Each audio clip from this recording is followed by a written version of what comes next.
اور شب قدر مغفرت کی رات، سب سے اونچا مہینہ ہے اور سب سے اونچی رات ہے، لیکن حضور اکرم صلی اللہ علیہ وسلم نے فرمایا کہ 4 قسم کے لوگوں کی مغفرت شب قدر میں بھی نہیں ہونی۔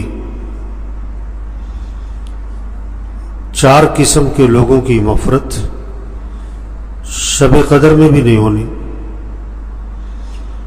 پہلا، شراب پینے والا، اس کی کوئی مغفرت نہیں، یہ ام الخبائث، سارے گناہوں کی ماں، جڑ، بنیاد، تو اس لیے شراب پینے والے کی کوئی مغفرت نہیں، اللہ کے نبی فرما رہے ہیں۔ دوسرا، ماں باپ کا نافرمان، چاہے پہلی صف کا نمازی ہو، ہر سال کا حاجی عمرہ کرنے والا ہو، اس کی مغفرت نہیں اگر ماں باپ کا نافرمان۔ ایک صحابی نے عرض کیا حضور ماں باپ کا کیا حق ہے؟ فرمایا کہ یا وہ تیری جنت ہے یا تیری جہنم ہے، ان کی اطاعت کرے گا، خدمت کرے گا، فرما برداری تو جنت، ان کو دکھ دے گا تو جہنم۔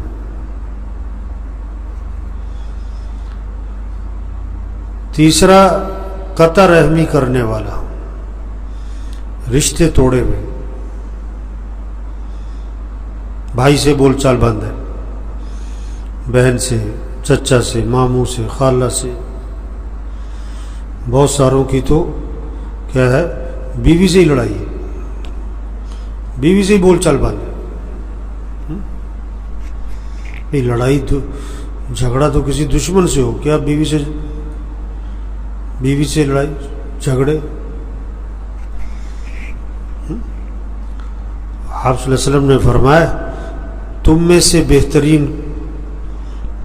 بہترین کون ہے؟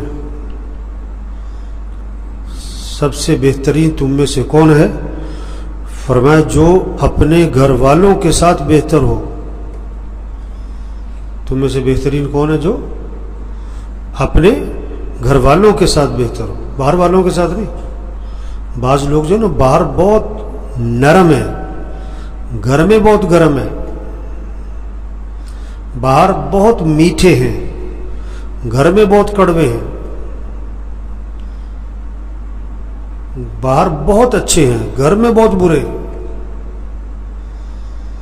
باہر بہت ہنس مکھ ہیں اور گھر میں بڑا منہ بنا رہتا ہے۔ عائشہ رضی اللہ عنہا فرماتی ہے آپ صلی اللہ علیہ وسلم جب بھی گھر میں تشریف لاتے تھے تو آپ مسکراتے ہوئے آتے تھے، آپ گھر آتے تھے تو مسکراتے ہوئے آتے تھے۔ آپ نے فرمایا تم میں بہترین کون ہے؟ جو اپنے گھر والوں کے ساتھ بہتر ہو، اور آگے فرمایا کہ میں تم میں سب سے بہتر ہوں اپنے گھر والوں کے ساتھ۔ واہ واہ، کیسی بات ہے کہ میں تم میں سب سے بہتر ہوں اپنے گھر والوں کے ساتھ۔ جب بھی گھر جاتے ہنستے ہوئے، مسکراتے ہوئے۔ حضرت عائشہ رضی اللہ عنہا پیالے میں پانی پی تھی تو جس جگہ حضرت عائشہ رضی اللہ عنہا نے منہ لگا کے پانی پیا، اللہ کے نبی وہیں سے منہ لگا کے پانی پیتے تھے۔ ہڈی اٹھاتی نا کھانا کھاتے ہوئے، ہڈی سے گوشت نوچتی حضرت عائشہ رضی اللہ عنہا، تو اللہ کے نبی اسی ہڈی کو اٹھاتے اور جس جگہ حضرت عائشہ رضی اللہ عنہا نے منہ لگایا اسی جگہ سے منہ لگا کے گوشت نوچتے تھے۔ میں تم میں سب سے بہتر ہوں اپنے گھر والوں کے ساتھ۔ بعض لوگوں کا رویہ گھر میں ٹھیک نہیں ہے، بیوی بچوں کے ساتھ ٹھیک نہیں، بہن بھائیوں کے ساتھ ٹھیک نہیں، باہر بڑے اچھے بنے ہوئے ہو۔ تم میں سے بہترین کون ہے؟ جو اپنے گھر والوں کے ساتھ بہتر ہو، اور میں تم میں سب سے بہتر ہوں اپنے گھر والوں کے ساتھ۔ ایک سفر میں تھے اللہ کے نبی، حضرت عائشہ رضی اللہ عنہا بھی ساتھ تھی، صحابہ بھی تھے. آپ نے صحابہ سے فرمایا تم آگے چلے جاؤ بھائی. آپ نے حضرت عائشہ سے فرمایا کہ عائشہ چلو مقابلہ کرتے ہیں، دیکھتے کون آگے نکلتا ہے. لو سید الکونین، سید الانبیاء، اپنی بیوی کے ساتھ کیا لگا رہے ہیں؟ دوڑ لگا رہے ہیں، دیکھو کون آگے نکلتا ہے. تو حضرت عائشہ آگے نکل گئے. پھر ایک عرصے کے بعد آپ سفر میں تھے، آپ نے حضرت عائشہ سے کہا کہ عائشہ چلو آج پھر دوڑ لگا. تو اس وقت تک حضرت عائشہ رضی کا بدن تھوڑا بھاری ہو چکا تھا. اب جو مقابلہ ہوا تو اللہ کے نبی آگے نکل گئے. آپ نے کہ عائشہ اس دن کا بدلہ آج اتار دیا میں نے. یہ گھر کی زندگی ہے، گھر کا ماحول خوبصورت بناؤ، گھر کا ماحول پرسکون بنے گا جب آپس میں محبتیں ہوں گی، اور گھر کا ماحول کیا ہے؟ جہنم بن جائے گا اگر آپس میں نفرتیں ہوں گی. چوتھا، دل میں کینہ رکھنے والا. دل میں کینہ، کسی کا نقصان چاہتا ہے، بس پلان ہی کرتا ہے کہ اس کی ایسی تیسی، اس کا کاروبار کا نقصان ہو جائے، اس کے گھر کا نقصان ہو جائے، اس کا یوں ہو جائے. بس کسی کے بارے میں اس کا دماغ چلتا رہتا ہے، کس کا نقصان ہو. تو یہ 4 قسم کے لوگ ہیں کہ جن کی مغفرت رمضان میں بھی نہیں ہونی، شب قدر میں بھی نہیں ہونی. حالانکہ شب قدر مغفرت کی رات ہے. اس لیے بھائی دیکھیں، ہم ان 4 میں سے کسی ایک میں تو نہیں آ رہے. یہ تو ہم کہہ سکتے ہیں یقین کے ساتھ کہ یہاں کوئی شراب پینے والا نہیں بیٹھا ہوا. یہ نہیں کہہ سکتے کہ یہاں کوئی ماں باپ کا نافرمان نہیں بیٹھا ہوا، یہاں قطع رحمی کرنے والا نہیں بیٹھا ہوا، یہاں کیا ہے کینہ رکھنے والا کوئی نہیں بیٹھا ہوا. یہ نہیں کہہ سکتے. ایک بہت بڑا طبقہ ہے، دل میں کینہ ہے، قطع رحمی ہے، ماں باپ کی نافرمانی ہے. عبداللہ بن مسعود رضی اللہ عنہ مجمع میں بیٹھے تھے، فرمانے لگے کہ جو ان میں سے قطع رحمی میں مبتلا ہے، جو اس مجمع میں قطع رحمی میں مبتلا ہے، اٹھ کے باہر چلا جائے. کیوں؟ ہم دعا مانگنے لگے ہیں. اور جس مجمع میں قطع رحمی کرنے والا بیٹھا ہو، اس پورے مجمع کی دعا قبول نہیں ہوتی، اس پورے مجمع کی دعا قبول نہیں ہوتی. قطع رحمی کے رشتے توڑے ہوئے. صاف حدیث میں آتا ہے قطع رحمی کرنے والا جنت میں نہیں جائے گا. تو بھائی رشتوں کو ملائیں، جوڑیں.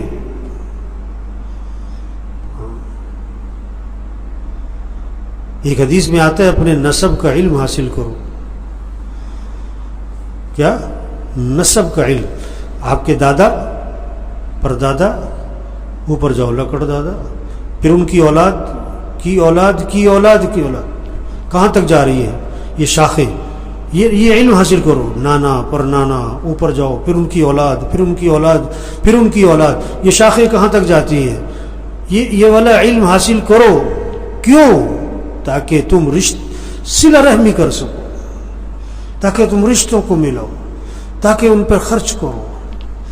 ہاں، نسب کا علم حاصل کرو. اس لیے بھائیو، جو اس 4 میں سے اگر کسی ایک میں ہے تو توبہ کرے. بھائی ہماری جان پہچان تعلق والوں میں سے جس کے بارے ہمیں پتہ ہے کہ وہ ان 4 گناہوں میں سے کسی ایک گناہ میں مبتلا ہے، اس سے توبہ کروائیں، اس کو سمجھائیں پیار سے، محبت سے. اس کی کوشش کریں. جاتا رمضان ہے، پتہ نہیں اگلا رمضان ملنا ہے کہ نہیں ملنا ہے. پتہ نہیں کس کس کا یہ آخری رمضان ہے، کس کس کو یہ آخری تاکراتیں مل رہی ہیں، آخری شب قدر ہے. زندگی میں دوبارہ اسے شب قدر نہیں ملنی ہے. کتنے پچھلے رمضان میں تھے، اس رمضان میں نہیں ہیں، اور کتنے اس رمضان میں ہیں، اگلے رمضان میں نہیں ہوں گے. رمضان اگلے سال بھی آئے گا، شب قدر اگلے سال بھی آئے گی. ہم ہوں گے کہ نہیں یہ کوئی پتہ نہیں. اللہ کرے کہ یہ رمضان اور یہ تاک راتیں اور یہ شب قدر سب کی مغفرت کا ذریعہ بن جائے. اللہ عمل کی توفیق عطا فرمائے. الحمدللہ رب العالمین. السلام علیکم ورحمۃ اللہ وبرکاتہ. تمام تبلیغی بیانات کے لیے ہمارے یوٹیوب چینل کو اور فیس بک پیج کو لائک کریں. تبلیغی بیانات آفیشیل آن یوٹیوب فیس بک. جزاکم اللہ. لعلکم تتقون، تمہارے اندر تقوی ہے. روزہ اس لیے ہے رمضان کا مہینہ تقوی پیدا ہو. تقوی کیا کہ گناہوں کو چھوڑ دینا، گناہوں سے بچنا، اللہ کی نافرمانی سے بچنا. یہ رمضان ذریعہ بنے زندگی کے بدلنے کا. آدمی کی فطرت ہے اچھے سے اچھے کی تلاش. یہ نہیں کہ کھانا ہو، کہتا ہے کھانا اچھا ہو کہ فلاں جگہ جاؤ، یار فلاں کا کھانا بہت اچھا ہے، یار فلاں جگہ سے کپڑے سلوانے وہ بڑا اچھا سیتا ہے. انسان کی فطرت ہے اچھے سے اچھا. صرف یہ نہیں کہ کھانا، صرف یہ نہیں کہ کپڑے سل جائیں، صرف یہ نہیں کہ وہ روزہ رکھنا ہے. روزہ اچھے سے اچھا رکھے، روزے میں حسن پیدا کرے، روزے میں نکھار پیدا کرے، روزے میں کمال پیدا کرے، روزے کو خوبصورت بنائے، روزہ ہمارا شاندار ہو، روزہ ہمارا جاندار ہو. پھر روزے سے تقوی پیدا ہوگا، پھر روزے سے تقوی پیدا ہوگا. رمضان کو صحیح گزارے. صرف کھانے پینے کا روزہ نہیں ہے. آپ صلی اللہ علیہ وسلم نے فرمایا روزہ ڈھال ہے، روزہ ڈھال جہنم سے بچاؤ کا ذریعہ ہے. جب تک کہ اس کو پھاڑ نہ ڈالے. صحابہ نے عرض کیا حضور روزہ کس چیز سے پھٹ جاتا ہے؟ فرمایا جھوٹ بولنے سے پھٹ جاتا ہے، غیبت کرنے سے روزہ پھٹ جاتا ہے. اب کوئی روزہ رکھ کر پانی پی رہا ہو نا، سب کو کہ ارے تمہارا روزہ ہے کیا کر رہے بھائی؟ کوئی روزہ رکھ کر بسکٹ کھا رہا ہو، وہ روزہ بھائی. ایک آدمی روزہ رکھ کر جھوٹ بول رہا ہے، روزہ رکھ کر گالی دے رہا ہے، روزہ رکھ کر میوزک سن رہا ہے، روزہ رکھ کر غیبت کر رہا ہے. کھانا پینا تو حلال ہے، کھانا پینا تو یہ تو وقتی طور پر منع کیا ہے کہ روزہ نہیں کھانا. جھوٹ تو ہے ہی حرام، غیبت تو ہے ہی حرام، گالی دینا تو ہے ہی حرام، اور بہت سے کام حرام کے ہیں جو میں یہاں کہہ نہیں سکتا. استعداد نہیں ہے سننے کی، برداشت نہیں ہے کہ یہ کیسے جی. ایک آدمی 10 سال سے شراب پیتا ہے نا، اس کے سامنے کوئی سور کا گوشت رکھ کے کہے گا حرام ہے، اور شراب کیا ہے. تو آدمی جس گناہ کو کرتا رہتا ہے اس کا احساس ہی ختم ہو جاتا ہے. بہت سے حرام کے درجے کی چیزیں ہیں جو کر رہے ہیں لوگ اور احساس ختم ہو گیا ہے. تو اس روزے سے اپنے اندر تقوی پیدا کریں، روزے کو صحیح روزہ رکھیں. زبان کا بھی روزہ ہو، غلط نہیں بولنا. آنکھ کا روزہ ہو، غلط نہیں دیکھنا. کان کا روزہ ہو، غلط نہیں سننا. ہاتھ پاؤں کا روزہ ہو، یہ غلط استعمال نہ ہو. دل دماغ کا روزہ ہو، غلط سوچ نہ ہو، غلط جذبات نہ ہو، غلط شوق نہ ہو. پابندی لگائیں. پھر روزے کو اعمال کے ساتھ گزاریں. نمازوں کا اہتمام. بہت سے روزہ رکھتے نماز بھی نہیں پڑھتے، بہت سے نماز پڑھتے گھر میں پڑھ لیتے. نماز کا اہتمام مسجد میں 5 نمازیں. تراویح کا اہتمام. یہ بہت سے لوگ ہیں جن کا تراویح پڑھنے کی نیت ہی نہیں ہے. ایک ہے نا کہ جی آج ذرا کچھ مسئلہ ہو گیا تھا، طبیعت ٹھیک نہیں تھی یا کوئی نہیں، اس کی نیت ہی نہیں. ابھی 3-4 دن پہلے بھی میں آ رہا تھا، تراویح ہو رہی تھی مسجد میں، اور وہ جم میں نوجوان لگے ہوئے تھے. جم میں کیا کر رہے ہیں؟ اپنے آپ کو تھکا رہے، اور تراویح کو نہیں پڑھتے کہ تھک جاتے. ارے جاہلوں کے سینگ نہیں ہوتے. اگر جاہلوں کے سینگ ہوتے نا، پاگلوں کے، احمقوں کے، تو تراویح کے وقت میں جتنے جم میں ہیں نا، ان کے سینگ سب سے بڑے ہوتے ہیں.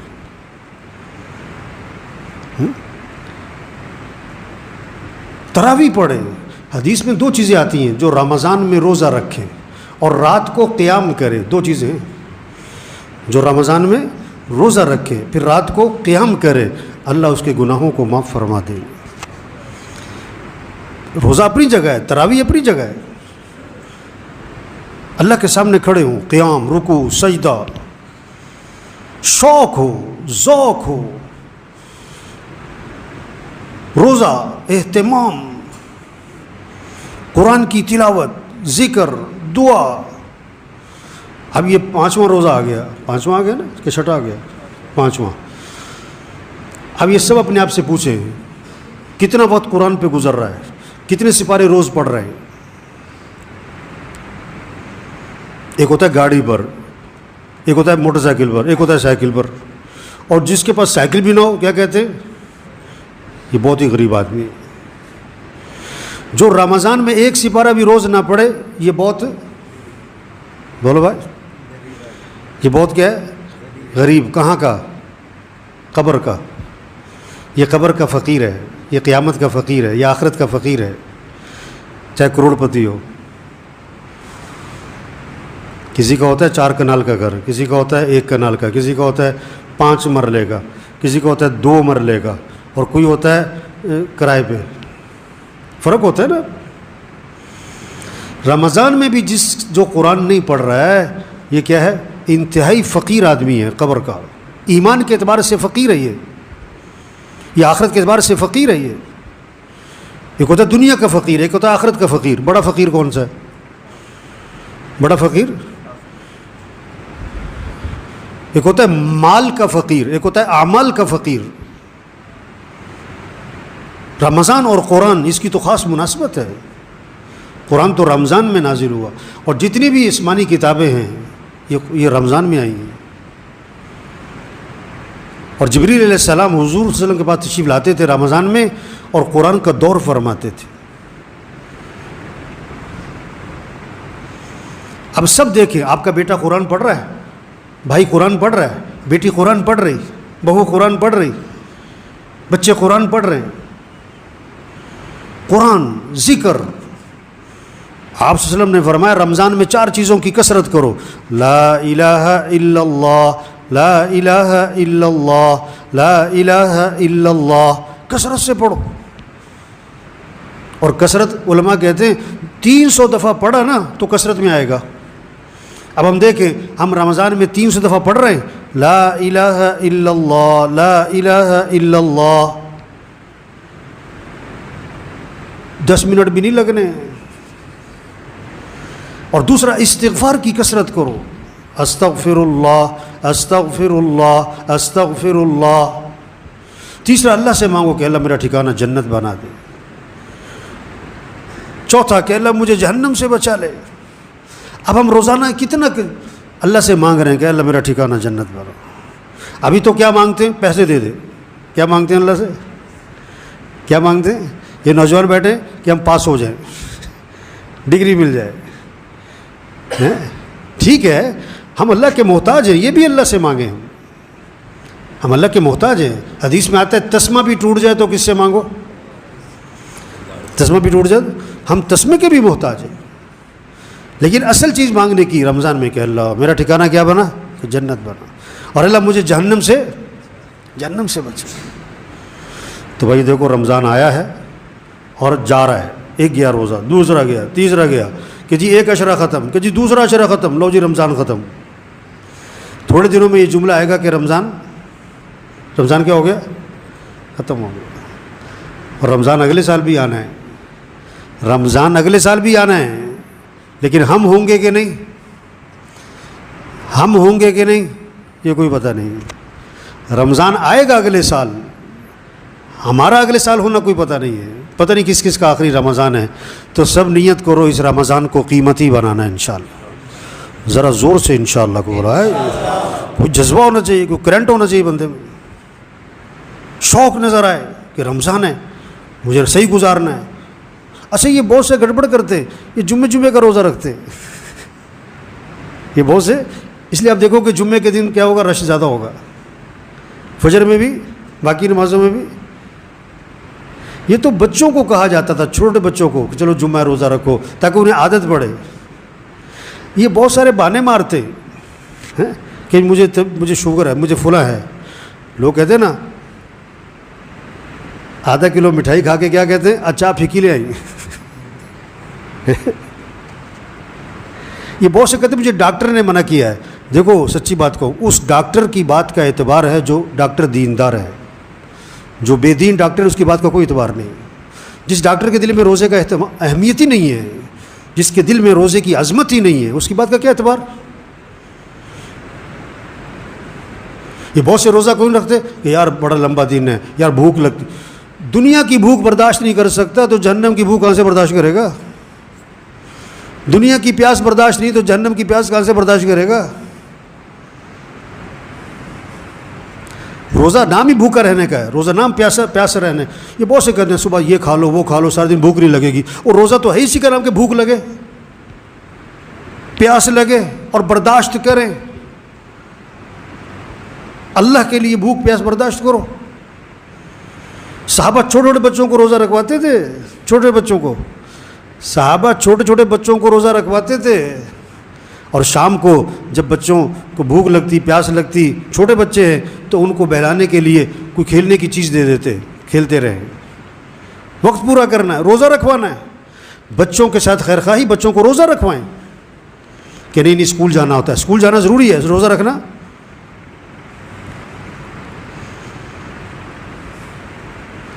بچہ 10 سال کا ہو جائے نماز نہ پڑھے، اللہ کے نبی نے فرمایا اس کی پٹائی کرو. بالغ ہونے سے پہلے اس کو نمازی بنانا ماں باپ کے ذمے ہے. اس طرح اس کے اندر روزے کا اہتمام پیدا کرنا ماں باپ کے ذمے ہے. بہترین عطیہ باپ کا بیٹے کے لیے کیا ہے؟ اس کو ادب سکھاؤ، اس کو دین سکھاؤ. بچوں کا سب سے پہلا حق ہے انہیں دیندار بناؤ. اماں ابا بوڑھے ہیں ان کے ساتھ خیر خواہی، وہ روزہ رکھیں. مسئلہ آخرت کا ہے. ایک ہے دنیا کی بھوک، دنیا کی پیاس، دنیا کی گرمی، دنیا کی تکلیفیں ہیں کہ آخرت کی تکلیفیں. آخرت کی تکلیف سے بچانا یہ زیادہ ضروری ہے. تو میرے بھائی رمضان آتا ہے چلا جاتا ہے، ہر سال آتا ہے چلا جاتا ہے، ابھی بھی آیا ہے چلا جائے گا. فائدہ کیا اٹھایا؟ اس سے حاصل کیا کیا؟ نیت کریں اس رمضان کو قیمتی بنانا ہے، اس رمضان سے اپنے اندر تقوی پیدا کرنا ہے، اس رمضان کو اپنی زندگی کے بدلنے کا ذریعہ بنانا ہے، اس رمضان کو ہمیں صحیح گزارنا ہے. کیسے؟ زبان کا بھی روزہ رکھیں، آنکھ کا بھی روزہ رکھیں، کان کا بھی روزہ رکھیں، ہاتھ پاؤں کا بھی روزہ ہو، دل دماغ کا بھی روزہ ہو. اپنی نگرانی کریں. دنیا کا سب سے آسان کام دوسروں کی غلطی پکڑنا، اور دنیا کا سب سے مشکل کام اپنی غلطی پکڑنا. اپنی غلطی پکڑیں، اپنی غلطی پکڑیں. آپ صلی اللہ علیہ وسلم نے فرمایا جو آدمی جھوٹ بولنا نہیں چھوڑتا، جھوٹ پر عمل کرنا نہیں چھوڑتا، جو آدمی غلط کام نہیں چھوڑتا، اللہ کو کوئی ضرورت نہیں اس بات کی کہ وہ کھانا پینا چھوڑ دے. اللہ کو کوئی ضرورت نہیں اس بات کی کہ وہ کھانا پینا چھوڑ دے. زبان کی حفاظت، آنکھ کی حفاظت، کان کی حفاظت، لایانی سے بچنا. موبائل بند کریں، رمضان میں موبائل بند کر دیں، رمضان میں موبائل بند کر دیں. استعمال کرنا ہے ضرورت کا کریں، بقدر ضرورت کریں. سادہ موبائل رکھیں، موبائل پہ لگے ہوئے کتنا وقت موبائل پہ گزر رہا ہے بلا وجہ. بچوں کی نگرانی کریں. چھوٹے بچوں کو کبھی چاقو نہیں پکڑائیں گے، موبائل پکڑائے ہوئے. چاقو کا نقصان تھوڑا ہے، موبائل کا نقصان، چاقو کا نقصان فوراً نظر آیا، موبائل کا نقصان نظر نہیں آیا. اب جتنے ہم بیٹھے ہوئے نا، کتنے دوست ہیں، رشتہ دار ہیں، محلہ ہے، خاندان ہے، پڑوسی ہیں، کتنوں کو یہ بات سمجھا سکتے ہیں ہم. او بھائی رمضان ہے، او بھائی قیمتی بناؤ، وقت ضائع نہ ہو. زندگی بڑی قیمتی ہے، رمضان بڑا قیمتی ہے، ایک ایک لمحہ قیمتی ہے. بھائی روزہ رکھنا ہے، بھائی تراویح پڑھنی ہے، بھائی قرآن پڑھنا ہے، ذکر کرنا ہے، دعا مانگنی ہے. سحری میں اب سب نے ماشاءاللہ صبح سحری کی. اب اگر 2 نفل بھی نہیں پڑھے تو کتنے افسوس کی بات ہے کہ صبح اٹھ کے بھی نہیں پڑھے. 10 منٹ دعا مانگی، افطاری میں 15-20 منٹ دعا مانگے. ہم اللہ کے محتاج ہیں، ہم اللہ کے محتاج ہیں، بہت زیادہ محتاج ہیں. ہماری حاجتیں پوری کرنے والا کون ہے؟ اللہ ہے. پریشانیوں سے بچانے والا اللہ ہے. افطاری میں دعا مانگے. حدیث میں آتا ہے اللہ کو پسند ہے کہ اللہ سے مانگا جائے. اللہ کو پسند ہے کہ لوگ اللہ سے کیسے مانگیں؟ گڑ گڑا کے مانگیں. حدیث میں آتا ہے دعا میں اصرار کرو، تکرار کرو، کس کے ساتھ؟ یا ذل جلال والاکرام، یا ذل جلال والاکرام، یا ذل جلال والاکرام، یا ذل جلال والاکرام، کہو 21 دفعہ، کہو 50 دفعہ، کہو 100 دفعہ، اللہ کی رحمت متوجہ ہوگی، اللہ کی رحمت کھنچ کے آئے گی۔ دعاؤں کا مہینہ ہے، عمل کا مہینہ ہے، نیت کریں، دعا مانگیں، اور تیسری چیز کیا کریں؟ کوشش کریں۔ رمضان کو قیمتی بنانا ہے، کیسے؟ 3 کام کریں۔ نیت کریں اس رمضان کو قیمتی بنانا ہے، نیت کریں اس رمضان کو صحیح گزارنا ہے، نیت کریں اس رمضان روزے میں نکھار پیدا کرنا ہے، کمال پیدا کرنا ہے، حسن پیدا کرنا ہے، خوبصورتی پیدا کرنی ہے، روزے کو شاندار بنانا ہے، روزے کو جاندار بنانا ہے۔ دوسرا، دعا مانگیں، دعا اللہ مجھے توفیق دے، میں اس رمضان کو قیمتی بناؤں، اللہ مجھے توفیق دے، اس رمضان میں اپنے اعمال پورے کروں، اللہ مجھے توفیق دے، میں اس رمضان کو صحیح گزار لوں، دعا مانگیں۔ تیسرا، ترتیب بنائیں، ترتیب بنائیں، ترتیب بنائیں۔ کیا ترتیب بنائیں؟ نظام الاوقات بنائیں، یہ میرا گھر کا وقت، یہ مسجد کا وقت، یہ قرآن کا وقت، یہ ذکر کا وقت، یہ دعا کا وقت۔ دکان، دفتر، کاروبار ضرورت کے لیے، بقدر ضرورت، بقدر، بلا وجہ نہیں، بقدر ضرورت مصروف کریں اپنے آپ کو۔ ٹھیک ہے نا جی، کوشش کریں گے نا انشاءاللہ جی، الحمدللہ۔